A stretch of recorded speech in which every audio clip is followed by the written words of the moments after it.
Hey everybody, it's Romania Black, and we are on episode 4 of Link Click Confess. The last episode ended on a cliffhanger, and apparently we've altered time as we know it, because all Cheng had to do was they went into this picture and they were just supposed to lose a basketball game, and then the client wanted them to come talk to the captain at the end of the game and try to mend the fences, so to speak, and that was supposedly going to make things turn out all right, which was kind of changing time to begin with. But now Cheng got super competitive. He got really into it. We've established that Cheng gets really empathetic and really kind of bonds with the people that he possesses when he goes into these photos, and he relates a lot to them. So he couldn't do it. He couldn't miss the shot. He passed it to one of the teammates, and they shot the 3 and they made it. And that has altered time because they were supposed to lose the game and now they're winning it.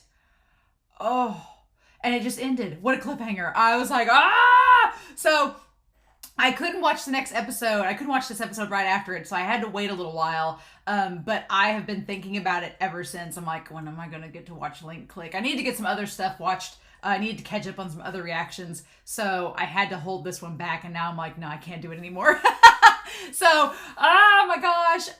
Yeah, so I don't know what happens now, right? Because technically the last time Cheng inadvertently altered the future and someone died. So I'm wondering why this episode is called Confess.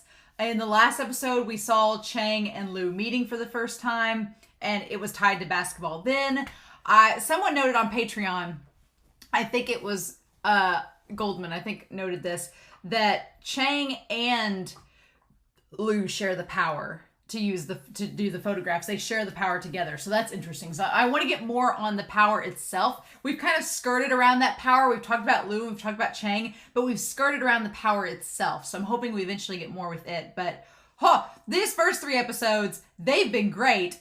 Julie was noting on Patreon, and I agree that as soon as you start hearing that the ED started creeping in, you're like, something bad's gonna happen. And it happened last episode, so I don't know what to expect, y'all, but we need to dive in. I have been waiting to find out, and I can't wait anymore. So with that being said, we are going to dive into Link Click episode 4, and we are going to do that here in 3, 2, 1, and let's go.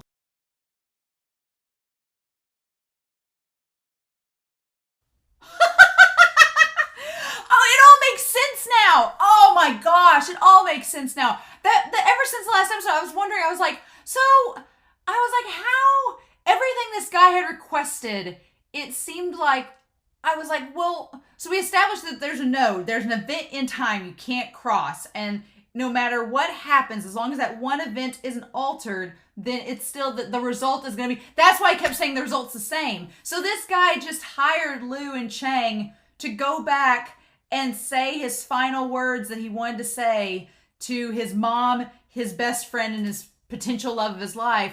He wanted him to give their final words to them so that he could feel at ease knowing that he told them how he felt. But then it doesn't change anything because the earthquake's gonna kill him anyway. So no matter what happens at this point, their feelings may change for him, but it doesn't matter. They're gonna die anyway. So, and you all told me back in episode 1, you were like, oh, well, there's some real life events that happen in this series that are connected. So apparently on May 12th, 2008, there was a giant earthquake that killed these people. And I'm assuming Cheng's parents are included as well. So, well, that's crazy. So Cheng has had a personal connection to every single person in this series so far. Holy crap. Oh, so the basketball thing, it was a fake out, right? So I was going into this episode thinking that the basketball goal was going to change everything. Nope. No. It's not that. It's not the basketball thing's changing everything. It's that the earthquake is the event. The earthquake is the node. We can't change the node. Or everything will be rewritten. That fake out, I'm sorry, but that fake out where where Lou was looking through the notes and everything, and Cheng couldn't get to him. I thought history had been rewritten then, and I was freaking out. But no, okay. Okay. We're like a third of the way through the series already, and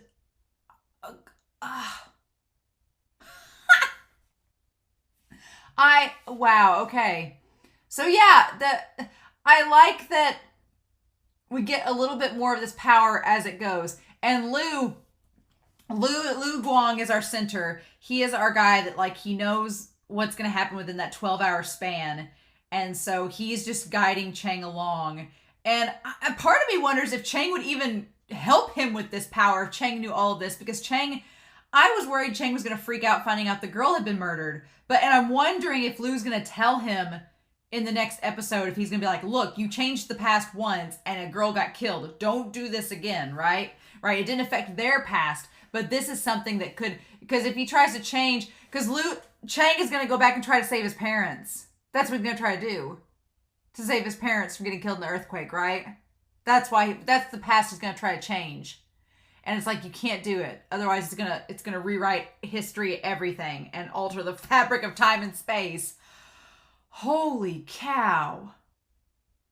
Oh, y'all. I don't know if I can not watch the next episode. I don't know. I don't think I can. So yeah. So basically, I like that the science teacher, at first when Cheng shrugged him off, I thought that him shrugging off the captain was going to keep things the same before we knew about the earthquake. I thought that was going to keep things the same. And then there's all these little moments in the episode where things could have been changed, but they weren't. Like the chemistry teacher telling him that's the thing too. Winning or losing the basketball game didn't matter. That's kind of the sad part about it all, is that the teacher's like, well, the board's already decided they're going to tear down this building anyway, so it didn't matter whether you won or lost. We didn't think you'd win, so he didn't say anything about it. But in the end, it didn't matter. So basically, if the game had gone how it normally would have gone, then Cheng's character Zhao would have just, the team would have lost. It would have been downtrodden. The captain wouldn't have been injured, so the captain probably would have gone home on his own. And then Cheng's character would never have met the girl and never talked to her. So that's the missed love. And then he would have gotten home, felt dejected about losing the game, and then got in the argument with the mom, and then went to bed, and then she went to town or whatever, and then would have died. Wow. Huh. So yeah, so I like the teacher is going to tell them, and then Cheng's like, nah, don't worry about it. It doesn't matter. It's not going to change the future at this point. The thing's going to be torn down either way, so let him be happy. And then, yeah, so him taking home, that whole shot of him riding home the captain on the bicycle, that was beautiful. The animation, the lighting, that was beautiful. I thought for a second, and it's the BL lover in me that thought this. It's the BL shipper in me, but it's a Donghua that the Chinese government doesn't want BL to be a thing. So, but I thought for a second that the captain was maybe the love, but no, it's the captain's sister. And I will give the captain this. He is quite the wingman. He was working hardcore to set Cheng up with his sister. He was like, go for it, dude. It's like, what? And yeah, I like the idea that Cheng feels whatever the person feels he's in their body. So if it's revulsion or disgust, he feels it. If it's love, he feels it. Like I can't imagine that would be so awkward and odd, being in someone else's body and feeling feelings towards someone that you yourself don't have. Like, that's such a weird idea and concept. But yeah, and Cheng's kind of mulling it over in his head. He's like, why does this guy just say anything? She clearly likes him. But yeah, the animation in that hill scene was gorgeous. And here's the thing. God, seeing this beautiful animation and this beautiful thing when you know that in a certain amount of time, like, this earthquake is going to kill them. Damn. Oh my gosh. That's just crazy. So yeah, so the sister, he flirts with the sister and gets the picture with them and does all that. I love that in all of these scenes, we don't hear what is said. We don't hear what the letters were. I'm sure if you can read Chinese, you could read what was in the letters. I'm sure if that was the case, but they're not translated for us in English to hear. But we don't get to hear what each of them talk about, but it's apparently like the words they needed to hear in the moment. Oh God, it makes sense. This is brilliant. The writing in this is awesome. I was like, oh my God, that's awesome. I love it. So yeah, yep. So yeah, the writing's great. Just, I love this. I love this so much. But yeah, so we don't get to hear what he says to each of them, but he gets to tell them what they need to say, what they need to hear. He gets to say to each of them. And then the thing of it is that no matter what happens, the thoughts aren't going to change. The conversation with the mom is interesting because the mom making all the food, the mother making all the food, suggesting that she's waiting for the dad to come back home, the husband to come back home. And he's left them all there and he's never come back. And so she keeps making all this food, like, leaving the lights on in the house, like waiting for him to come back just in case, right? Like she's clearly traumatized by him leaving her. And then when they get in the argument, then she laments that she's afraid he's following in his father's footsteps and he's going to leave her all alone in the countryside and move to the city. So, And I love the connection that the photographs, him taking the photographs, is tied to his dad, that he wants to do it. His dad's a reporter and he takes the photographs just like he did. There's that connection there between him and his parents, which is interesting. I'm not entirely sure why, if the results didn't change, why did he still have to have the argument with the mom? I guess that's supposed to lead to the conversation that's in the letter. I guess the argument, maybe in the letter he was like, hey, even though we just argued, let me say this. And maybe the argument had to happen to be an impetus for him saying what was in the letter. Maybe that's it. But God, she fixes a lot of food, like a whole damn duck, and a goose, and a giant fish, and noodles, and rice. I'm like, no wonder he was stuffed. I was like, how are you all so skinny? Yeah. And then so basically, yeah, he had to have the argument because the mom had to yell all the things that she did so that the past wasn't changed. And then he could say what was in the letter. Gotcha. Yeah. But then the thing of it is, then we can talk about the birthday. He says everything that's in the letter and everything gets said and it's all fine. And then, yeah. So Cheng picks up that this mission is weird. Yeah, Cheng is picking up that this is abnormal. Like, why? And Cheng's picking up what all of us as the audience are thinking. He's like, what's up with this mission? Why can we say all these things and not change the past? And Lou's like, okay, deliver all the messages. Let's get out of here. We're good to go. But then, here's the thing. Cheng wanted to stay behind and eat. He wanted to stay behind and eat. And it's like, Cheng making that decision is the catalyst for this. Cheng stuck behind and stayed to eat some more, and that caused everything to go awry because then she gives him the other bowl of noodles. Yeah.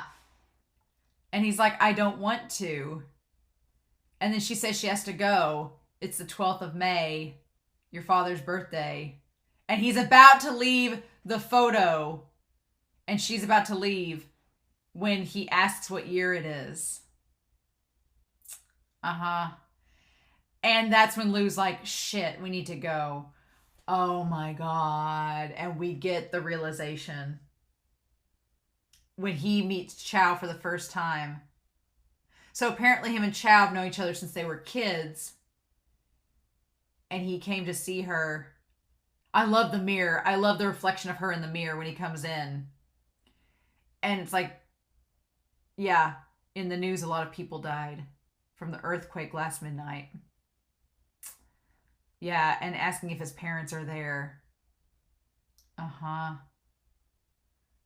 And then she's like, tells him not to worry. Oh, that they should have gone further and will come back safely, but they don't. That's a thing, but they don't. Oh, man. Okay, and it's all tying back to him saying that he misses them. And then he's like connecting that this is the same time frame that's all happening. Oh my God. And Lou's like, you need to leave the photo. And we see like them excavating through the wreckage, apparently where they found him. And he's like, get out of the picture. Oh my God. But I'm like, this is the node. You can't change this. So no matter how the process changes, they're all doomed in the end. At some point in time, there's an important node, and you can't change that. You can't change the dead. Oh my God. Oh my God. Ah! Oh my gosh. Shoot. Crap. Oh, yeah, it didn't matter everything they said to them because they were all going to die in the end. Oh my gosh, this episode is so good. And I don't think I can wait. I'm sorry that you all have to wait. I truly am, but I don't know if I can wait. Cuz this is too much of a cliffhanger. I'm like, And apparently he's like, you can't save them, they're already dead. And Lou is so distraught. He's like, what you're seeing is a little piece of the past. Death is an important node that can't be crossed. No matter how hard you try, their destiny can't be turned around. Yeah, and it would cause the disappearance of the life that they have now. Yeah, everything of them together would totally change if he tried to alter the past now. Oh, buddy. Oh my God, this is so suspenseful. This is giving me anxiety. No. Because Lou doesn't want to change the future either. Oh my gosh, y'all. So yeah. And then you're going to let us end on the worst cliffhanger? How dare you, show? No. Okay. Yeah, I don't think I can wait. I don't think I can wait at all. No, this episode was so good and subverted everything I thought. I thought the basketball game was the catalyst. Nah, it's a freaking force of nature. Yeah, I can't wait. So, I'm sorry y'all have to. But I don't want to be spoiled in the next episode, so I'm gonna go ahead and watch it. I'm sorry. But please let me know down in the comments below your thoughts on this episode. Holy cow. Yeah, I gotta go find out what happens. Confess was all the man trying to confess his innermost thoughts before these people died. That was what the whole episode was called. So, after next episode, there's episode 5.5, which is an OVA that's in between episodes 5 and 6. I've been told that I have to watch the episode before episode 6. So, stuff be going down, y'all. Stuff be going down. So I'm gonna end up with 12 episodes in the end. That's good. We're a third of the way through the series, y'all. So, in the meantime, I hope y'all have a wonderful week. Please stay safe, take care, and I'll see y'all next week for episode 5 of Link Click. Bye.